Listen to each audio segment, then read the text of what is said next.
Hello friends, कैसे हैं आप लोग। ट्रेन का सफ़र भी एक यादगार सफ़र है। जिसने ट्रेन का सफ़र नहीं किया समझे वो तो पैदा ही नहीं हुआ। इस दुनिया में कुछ लोग ऐसे भी मिल जाएंगे जो ट्रेन में पैदा हुए।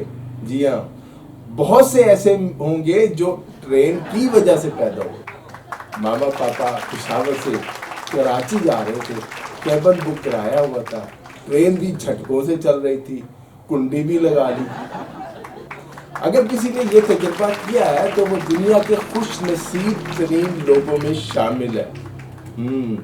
यूरोप में तो लोग इन झटकों के लिए, इन तजुर्बात के लिए करोड़ों रुपए खर्च कर देते हैं। कुछ लोगों को ट्रेन की बजाय बाय एयर सफ़र करना जो है ना वो पसंद है। अब ट्रेन के सफ़र और जहाज़ के सफ़र का कोई मुकाबला ही नहीं है और हो भी नहीं सकता। बाय एयर सफ़र क्या सफ़र, बेकार सफ़र है, पाबंदियाँ ही पाबंदियाँ। सबसे बड़ी पाबंदी जो मुझे तो बिल्कुल नहीं अच्छी लगती कि 1-2 घंटे पहले एयरपोर्ट पहुंचना पड़ता है। ट्रेन का सफ़र ज़्यादा अच्छा नहीं है।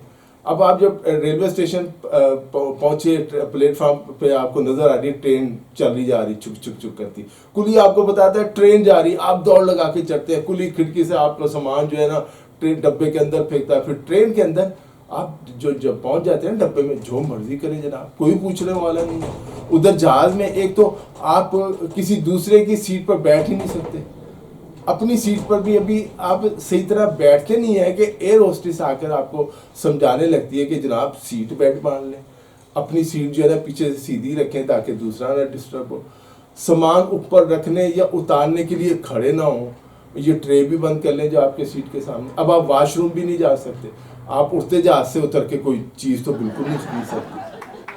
एयरलाइन वाले आपको जो भी देंगे ना खाने के लिए, ट्रेन में ला के जो दे देंगे वही आपको खाना पड़ेगा, ना पसंद आए तो आपको फाका करना पड़ेगा। ट्रेन की सफ़र की क्या बात है जनाब अब इसके मुकाबले में। अब चाहे आप अवामी क्लास में हो, स्लीपर में हो, एसी में हो, माहौल जो है ना सब डब्बों में ट्रेन वाला ही होता है, जो कि ट्रेन होती है। ट्रेन की सीटी और उसकी एक मखसूस जो छुक छुक की आवाज़ होती है, हम सबकी ना कुछ यादें उससे वाबस्ता है। यकीनन आपकी भी होंगी, ज़रूर होंगी। चलती ट्रेन में आपको प्लेटफार्म पर कोई चीज़ पसंद आ गई, खिड़की से आपने आवाज़ मारी, इशारा किया, वो भागता भागता जो है आएगा, आपको कॉफ़ी, फ्रेंच फ्राइज, समोसे, पकोड़े, जो भी आपको चाहिए होगा वो आपको पकड़ा देगा, भागती ट्रेन में आपसे पैसे ले लेगा। अक्सर ट्रेनों में इतना ज़्यादा रश होता है, एक दूसरे की ना सांसें दिल की धड़कन तक सुनाई देती है। बाद लड़कों की तो कोशिश होती है ना किसी खूबसूरत खातून के जाल करीब जाके खड़े हो गए, बैठ गए उनके साथ ताकि उनका सफ़र अच्छा गुजरे, उस बेचारी का चाहे ख़राब गुजरे, अपने मज़े हो जाते हैं। अब ये नहीं है कि हमेशा लड़के ही लड़कियों को तंग करते हैं, बाज़ ख़वातीन भी लड़कों को बहुत तंग करती हैं। ख़वातीन की मदद और दाद रसी के लिए तो बहुत से इदारे हैं, ऐप्स मौजूद हैं।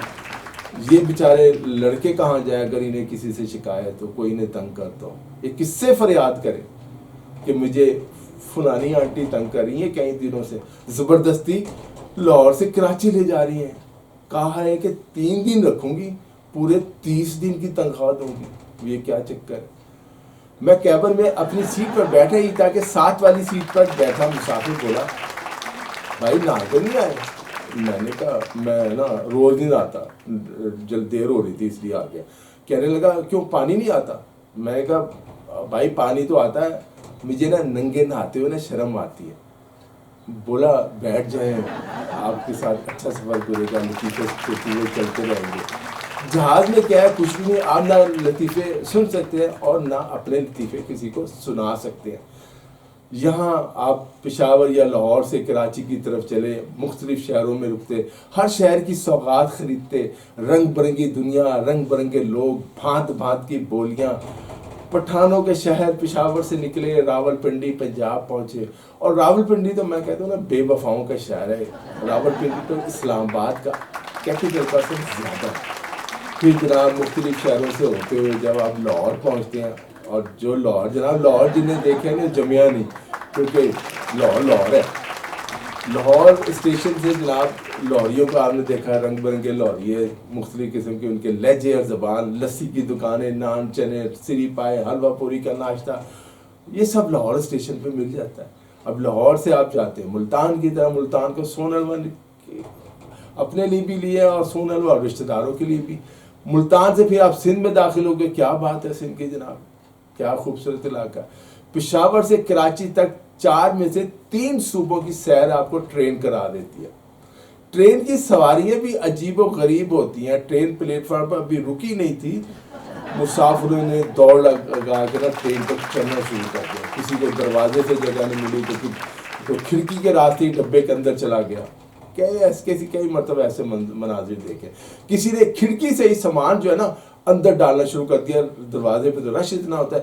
کلی بیچارے بھی وہ جو لال قمیض پہنے, سر پر 6 انہوں نے اٹیچیاں لادی ہوئے, دونوں ہاتھوں میں بیگ اٹھائے ہوئے, ڈبے کے پیچھے دوڑے جا رہے ہیں. ٹرین آہستہ آہستہ چل رہی ہے پلیٹ فارم سے, اور ان کے پیچھے جو ہوتے ہیں اٹیچیوں کے مالکان مسافر جو ہوتے ہیں, کہیں یہ کوئی اٹیچی نہ ہماری غائب ہوتے. میں جس ڈبے میں سوار تھا, ایک فیملی اپنے بیٹے کے لیے دلہن بیاہ کر لاہور سے کراچی لے جا رہی تھی. ٹرین کی اب چھت تو ہوتی نہیں, اب جو 4 ان کے بڑے بڑے باکس تھے جو بڑی مشکل سے ٹرین کے دروازے سے اندر گھسائے گئے. 2 چارپائیاں, ڈبل بیڈ ہوتا تھا کیا, اب دونوں کی علیحدہ علیحدہ چارپائی, پھر 2 بستر, بڑے بڑے پتیلے اور کوئی درجن بھر تھیلے, سب کچھ ڈبے کے اندر. اب میں سوچ رہا تھا یہ سب ادھر آ گئے تو مسافر کہاں جائیں گے, ہم لوگ کہاں بیٹھیں گے. دولہا اور دلہن کے ڈبے میں. دلہن بیچاری چلتی ٹرین میں بڑی شرما رہی تھی, اسے چڑھنا ہی جا رہا تھا, ٹرین چل رہی تھی. میں دروازے پہ کھڑا تھا, میں نے اپنا ہاتھ بڑھایا اور اس نے ہاتھ پکڑا, میں نے کھینچا اوپر آ گئی. پھر دولہا نے اپنا ہاتھ آگے کیا, میں نے نہیں پکڑا, اب وہ بھاگ گئے, میں نے اپنا ہاتھ پیچھے کر دیا. تو میرا تو نہیں فرض ہے ہر ایک کو ٹرین پہ چڑھاؤں. اب جو چڑھ سکتا ہے چڑھ جائے. دلہن اچھی تھی, میں نے کہا چلو سفر اچھا گزرے گا, دولہا اگر رہ جائے تو کوئی لاہور میں کوئی بات نہیں, اور اگر کسی اسٹیشن پر اتر کے کہیں چلا جائے. کئی لوگوں کو تمیز ہی نہیں ہوتی, وہ ٹرین کو ٹانگا ہی سمجھتے ہیں. سب کچھ ڈبے میں لاد دو. ایک صاحب تو بہت سارے جو نا گنا ٹرین کے اندر اتنا سارا گنا لا کے اس نے وہیں فرش پر ڈال دیا. ٹرین چلی تو وہ بعد میں مسافروں کو نا وہ جو گنے تھے نا وہ چوسنے کے لیے دیتا رہا, انہیں پکڑا دیا, مجھے بھی گنا دے دے. میں نے پوچھا کیا کرنا ہے اتنا بڑا گنا, کہنے لگا چوپنا ہے اور کی کرنا ہے. میں کہا ٹرین کا سفر جو ہے نا مزہ, موئی گوئی اور دلچسپ کہانیوں سے بھرا ہوتا ہے. یہ وہ جگہ ہے جہاں محبتیں پروان چڑھتی ہیں, خواب ٹوٹتے ہیں, اور کبھی کبھی چائے والے کا حساب بھی جو ہے نا غلط ہو جاتا ہے. وہ ابھی اگر آپ نے ٹرین کے سفر نہیں کیا نا, ہو سکتا نہ کیا تو آپ نے پھر کچھ بھی نہیں کیا زندگی میں.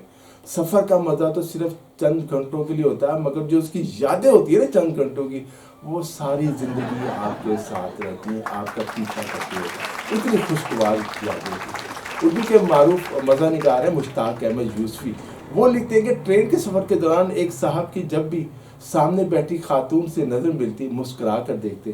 جب یہ 4تھی بار ہوا تو خاتون بھی مسکرائیں اور کہا جب بھی آپ مسکرا کر مجھے دیکھتے ہیں میرا دل کرتا ہے کہ آپ سے ملاقات ضرور کرنی چاہیے. یہ سن کر صاحب کا جو ہے نا پاسنے چلا تھا کہ کیا کہیں, فوراً بولے جی ضرور ضرور, جب آپ کہیں اور کہاں ملنا ہے. خاتون نے اپنا کارڈ دیا انہیں اور کہا کہ آپ میرے کلینک میں آئیں, میں ڈینٹسٹ ہوں, آپ کے دانت میلے کچیلے ٹیڑھے میرے اور کالے ہیں, سائڈ کی 2 داڑھوں میں کیڑا بھی لگا ہے. مجھے لگتا ہے شاید ایک ملاقات کافی نہ ہو, لیکن یہ گارنٹی کہ مجھ سے ملاقات کے بعد آپ مسکراتے ہوئے کم از کم اتنے برے نہیں لگیں گے. مہذب خاتون تھیں, اس لیے صرف دانت کے کیڑے کا بتایا. تو کیڑا تو ہر ایک کے ذہن میں ہوتا ہے, اور کیڑا ٹرین میں زیادہ نکلتا ہے.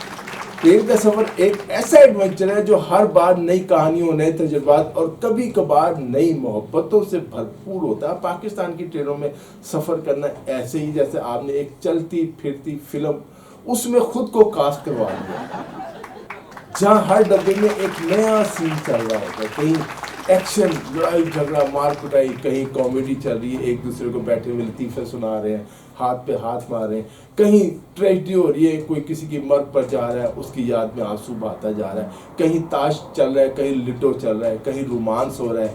دور بیٹھے ہیں ایک دوسروں کو سے جو نا آنکھوں میں باتیں ہو رہی ہیں, आंख मटक का चल रहा है, मुस्कुराहटों का तबादला हो रहा है, फ़ोन नंबर इशारे से बात करते हुए दिए जा रहे हैं, कभी खुद बहाने से उसके करीब चले गए, कभी वो दरवाजे पर ताज़ा हवा खाने के बहाने आ गई, एक दूसरे को देखा, मुस्कुराए, हाथ से हाथ छुआ, फ़ोन नंबर एक्सचेंज किए, एक नई लव स्टोरी शुरू हो गई। ट्रेन में सबसे दिलचस्प सीन वो होता है जब जो ना लड़का लड़कियां आंख मटक्के में मसरूफ होते हैं, जैसे ही कोई नौजवान लड़की किसी खिड़की के करीब बैठती है, करीब बैठे लड़कों में हलचल मच जाती है, आंखें फौरन फोकस मूड में आ जाती है, और जो जेंटलमैन बनने का नाटक करता है ना कि मैं तो बड़ा शरीफ आदमी जेंटलमैन हूँ, वो बेचारा मोबाइल में देख रहा होता है, लेकिन सामने से उसकी नजरें गुजरी होती है, लड़की को स्कैन कर रहा होता है, उसको नीचे का हर लड़के का यही प्रॉब्लम है, जो कहता नहीं है ना वो झूठ बोलता है, सब स्कैन करते हैं, गारंटी मैं दे रहा हूँ आपको। सबसे ज़्यादा मज़ा उस वक्त आता है आपने ऊपर बर्थ बुक कराई है, आप लेटे सोच रहे हैं काश साथ वाले जो मेरे सामने वाली बर्थ है उधर कोई खूबसूरत लड़की लेटी होती है और आपकी ये रात हसीन हो जाती, फिर इतने में एक लड़की आकर बर्थ पर लेट जाती है और बस आप उसे देखते रह जाते हैं। बर्थ ली तो सोने के लिए होती है, लेकिन सारी रात उसे देखते और जागते में गुजर जाती है। सुबह जब सब जाग रहे होते हैं तो खुद सो रहे होते हैं, उंगलियां आ रही होती है और वो हंस रही होती है। नीचे बैठे बाद मुसाफिरों की नजरें भी बर्थ पर ही ऊपर होती हैं, ऐसी हो रहा है तो बर्थ पर किसी नई बर्थ का काम तो नहीं हो रहा। अब बर्थ से नीचे उतरे, कोई ना कोई मुसाफिर जरूर कहता है अगर आप सो नहीं रहे तो मेरी सीट पर बैठ जाएं, कुछ देर बर्थ पर मैं अपनी कमर सीधी कर लूँ लेट के। बात तो इतने गीत होते हैं बगैर इजाजत आप बेड पे लेटे हुए आपके साथ ही लेटने की कोशिश करते हैं, बिल्कुल आपके ऊपर ही चढ़ जाते हैं। बंदा कहता है कितने आई जा रहे हैं। अब ट्रेन में जो है ना चीज़ें बेचने वालों की उनकी एक कलियद ही दास्तान और एक बिल्कुल मुनफरिद कहानी है। कभी चाय वाला आ जाता है, कभी मूंगफली वाला आ जाता है, कभी निम्को बिस्कुट, कभी कुछ, कभी यहाँ तक मांगने वाले भी आ जाते हैं। हैरत होती है जिसका कहते हैं मांगने वाले कि उनके इस दुनिया में कोई नहीं, सुबह से भूखा हूँ, वो पेशावर से कराची तक सफ़र कैसे कर रहा है, हैरत होती है। ट्रेन में टिकट चेक करने वाले जो टीटी होता है ना, उसका भी बिल्कुल बखरा ही स्टाइल होता है, अपने इख्तियारात का भरपूर इस्तेमाल करता है, वो उस वहाँ का बादशाह होता है एक तरह से। मुसाफिरों को अपनी गरीब राया समझता और समझता है मैंने बस इनको खींच के रखना। लेकिन अक्सर ऐसे मुनाजिर देखने को मिल जाते हैं कि बगैर टिकट सफ़र करने वाले जो है ना उनके बहाने भी बड़े, अगर कभी आपने सुने हो ना, बड़े दिलचस्प होते हैं। आजकल तो ऑनलाइन टिकट का ज़माना आया, पता चल जाता है कि मौसूम ने टिकट ख़रीदा भी है, बुक भी कराया है कि नहीं, और किसके नाम से टिकट बुक कराया। फिर भी वो ऐसे ऐसे चक्कर देते हैं खुदा की तरह। कोई गूंगा बन जाता है, कोई कहता है कि गलती से इस ट्रेन पर चढ़ गया, मैं तो उस ट्रेन पर जाना था। ट्रेन एक सबसे अहम चीज़ होती है ट्रेन के अंदर, वो क्या होती है, वो चीज़ की जंजीर हर डब्बे में लगी होती है। आपने शायद कभी खींची है कि नहीं। ये जंजीर जो है इसका मकसद क्या होता है, इस मकसद होता है एमरजेंसी में से खींचा जाता है। मैं खिड़की के पास खड़ा था, एक लड़का भगाया, कहता है जी जंजीर खींचे। ट्रेन जो है ना मैंने खींच दी, ट्रेन जो है ना वो उसे झटके मारे, ट्रेन का अमला आ गया, फुदकी शुरू हुई। तो लड़के से पूछा क्या हुआ, जंजीर को खींची। लड़का बोला मेरा ना नया आईफोन था वो गिर गया। टीटी ने कहा कि अच्छा बाइक किस स्टेशन पे गिरा। लड़का बोला नहीं वो तो डब्बे में गिरा है।